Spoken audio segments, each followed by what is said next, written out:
Nitakuonyesha.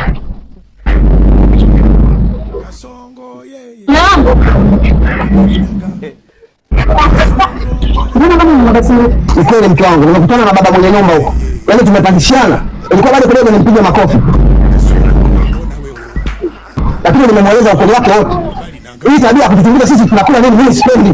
Yeye anataka azingatie kodi yake kwamba sisi tunamlipa kwa wakati, lakini sio kujua yeye sisi tunakula nini, sio kazi yake. Hebu tumetubuana huko mke wangu. Mimi kwa zangu ndani napumzika.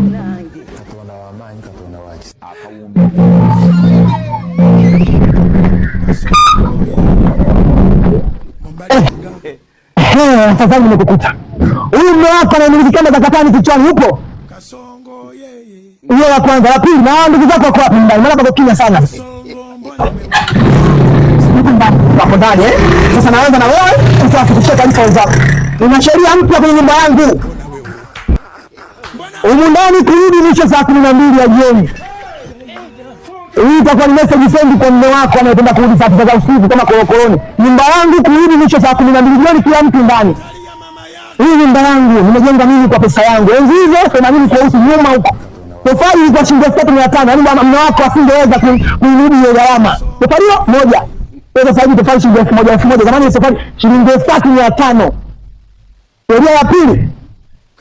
Hakikisheni kama mna ndugu zenu hapo kijijini huko, wasio wanakuja kukutembeleeni, choo changu nimekijenga na kijua mimi.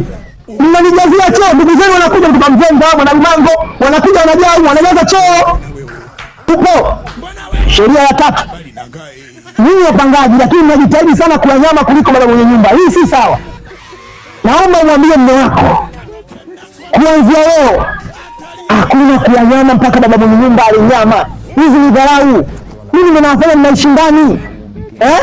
Hayo utamfikishia yule mume wako mwenye kamba za katani kichwani. Anikuta Bob Marley. Rastafari kati nyumba yangu ni heshima. Wananiheshimu na kijiji wote. Yaani hapa mtaani kote wananiheshimu. Mpaka Tandale kule Kilichini wananiheshimu. Yeye ananifuga maasi. Unamaliza? Nilikwambia, hiyo ndio unataka nini? Unatafuta nini wewe? Wewe unataka nini? Wewe unataka nini? Wewe uko kwa wakati. Inakuhusu nini? Au nipi kodi yako kwa wakati? Wewe nyama? Ndio nyama. Wewe umeniambia mimi natembea na kamba za katani kichwani. Alafu umeniambia mimi utanionyesha. Sasa kabla sijaona vya kwako, hata uone.